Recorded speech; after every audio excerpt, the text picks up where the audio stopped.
The price of a cheap second-hand car or brand new smartphone. That's how much a sex slave in Europe will cost today, according to one former people trafficker we've spoken to. What is actually being done to fight the trade in human beings? Welcome to On the Front Line.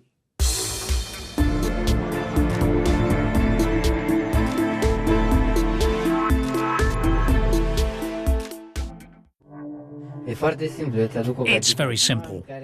I'll bring you a chick now. Of course, you have to play your role as a buyer. You're a rich guy from God knows where.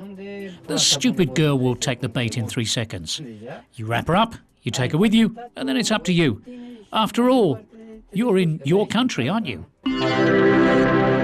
The voice there of one former people trafficker we spoke to in Romania. Miria Vasiliadou, you're the EU's anti-trafficking coordinator. More than 30,000 victims of human trafficking were identified between 2010 and 2012. How can it possibly be claimed that the current strategy to deal with this is sufficient? A lot is being done at the European level, especially in the last few years. We have excellent EU legislation that civil society is very keen to see being implemented, as well, of course, as the member states, and we have fantastic policy. At the EU level, we have done everything that we could. Yeah, that's at the EU level. How do you enforce this? Well, what needs to be done now is that all the member states need to, first of all, translate EU law into national law, and then at the second stage, which is the most important, is to implement this law. And if we do implement the law, then we stand a very big chance to help victims and potential victims. OK. Glyn Lewis, let me come to you. You're the Director of Specialised Crime and Analysis at Interpol. Yeah. Does the EU's open borders make policing this crime more difficult? Yeah, I think so. Having the Schengen area, for example, does mean that there's a lot of movement of those that may be trafficked. So I think, yes, it is easier, and that's why it's happening more in Europe. How is it possible to crack down on these organised criminal gangs that perpetrate these crimes because of the free movement? Look, it's very important for those that are working in some form of frontline activities, and even private enterprise, for example, the airline industry, for staff to realise or be able to identify some of the things that would indicate someone is being trafficked. And there are a range of things there that we want. They're not very good at it, though, are they, at the moment? No, well, it's very difficult. It's very difficult because it's a very complex crime type. It's mixed with people wanting to do it to a degree or not understanding what they're being deceived to do. They may be coerced in a way that you don't understand or forced in a way that you're not sure about. So it's a very, very difficult crime to identify. OK. Romania remains one of the top source countries in the EU for human trafficking. This is what one former sex trafficker had to tell us. It's pretty widespread. I don't count the big cities. It's pretty substantial in the villages. It's about young girls, poorly educated, wanting to get a life. They're easily hooked. If you wear nice clothes, have a nice car, you simply get them with you. You show them Bucharest. You show them around. You take them to the nightclubs. You promise them love and so on. The best age, in order to make money, is over 19 or 20 years old. Of course, you can make money with the younger ones, 14, 15 years old, but they're so unpredictable. And the younger they are, you risk getting a much heavier prison sentence.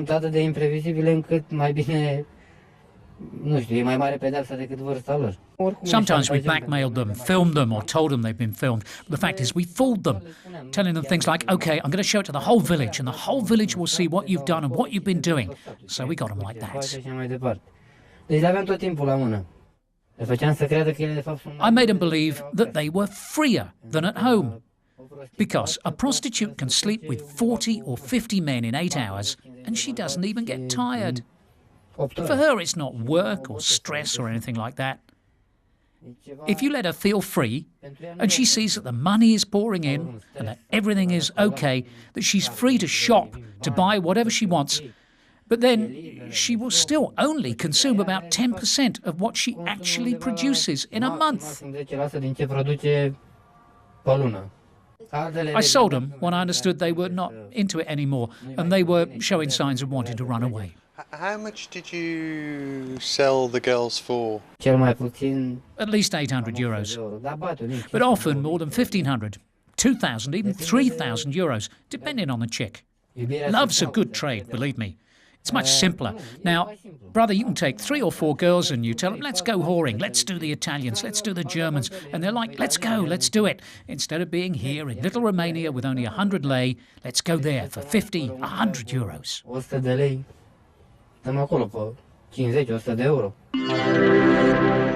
I'd like to go to Jana Matti, who joins us from Bucharest. Jana Matti, you run an NGO that helps girls that have been trafficked. We've just heard that love is a good trade. What is actually being done to eradicate this, and is it enough? Is enough being done? Hello, Paul. Hello, everyone, your guests. Yeah, definitely we took measures, but to keep it short, we are always one step behind the traffickers. Once upon a time, they're very flexible, very well organized, communicating very easy. We can only follow them, and our laws are rigid. We have to go by the law. We have to wait for the Rogatory Commission and so on and so forth.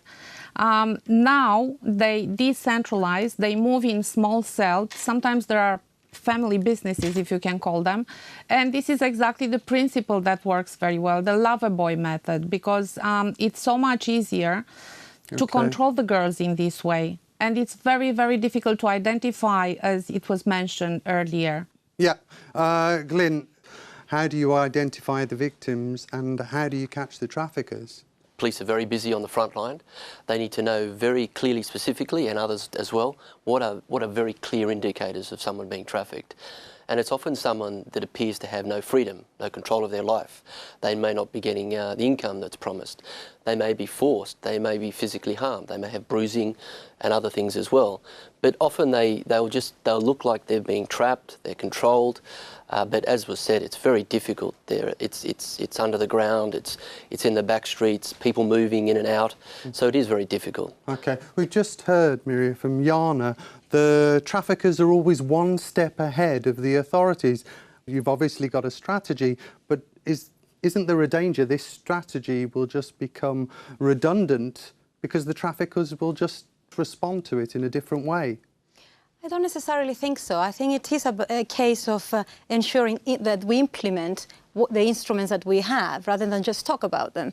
And I do think that if we properly implement EU law, we do stand a chance. But the question is that trafficking is necessarily a question of profits and money for illegal sectors, and it's about demand. So it is the demand that we have to reduce. Who are the clients of those women who are forced into providing services that they don't want to? Okay, I'd like to go back to Jana Matti. Jana Matti, it's about stifling the demand here.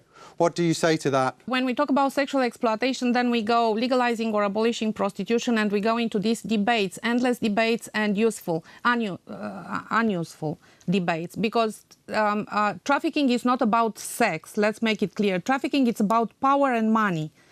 And we have to look to who has the power, who has the money, the trafficker, of course.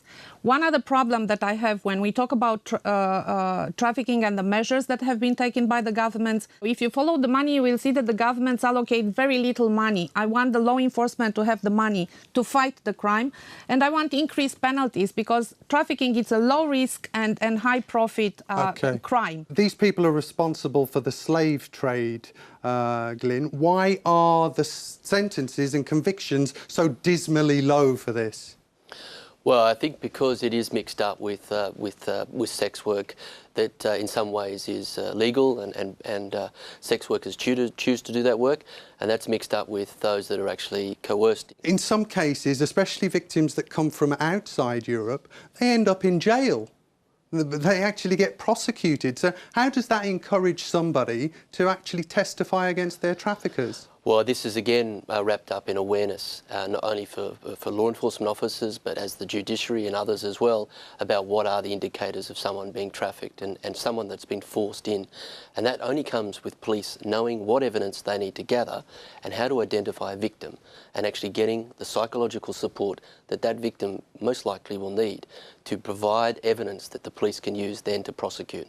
Okay. Jana Matti, is there any understanding by police forces, these agencies, of how many of these women fall into the hands of the traffickers? One problem that we have, as we all know, Eastern European countries are generally speaking origin countries. And these countries, let's say they are poor countries, they just come up after 40 years of communism.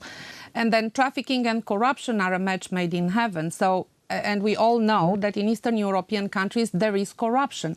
And only if you look at the open information that we have in the mass media, you have politicians involved in trafficking. Okay. And my question is, how can a police officer investigate the case if the phone that he receives from his boss says, stop there? Miria Vassiliadou, what do you do about that? This is up to the member states and not up to the European Commission to decide how the prosecution will be run at the member state level. The legislation is very clear that member states have to have measures in place so that this doesn't happen. The legislation is there, but in practice it's not the case. And this is the message I keep trying to convey, that we do have the law, and as long as we encourage and we ensure that the member states comply with that legislation, we really do stand a chance. OK, how will you judge this strategy? So what will you deem a success? What will you deem a failure? What I think is a success is when the civil society, the member states, the European Parliament, parliamentarians at the member states, they're all behind the strategy and they feel that this is the right way ahead. I don't want to think that we're lacking behind the traffickers. I'd like to think that we are trying to address the problem in different dimensions and how to best ensure that we implement what we promised. OK, I'm afraid we've run out of time. We'll have to leave it there. Thanks to you all so much for being on the front line. That's it for this edition. You can find us on social media, YouTube, as well as Euronews.com. We'll be back next month. Until then, thanks for watching.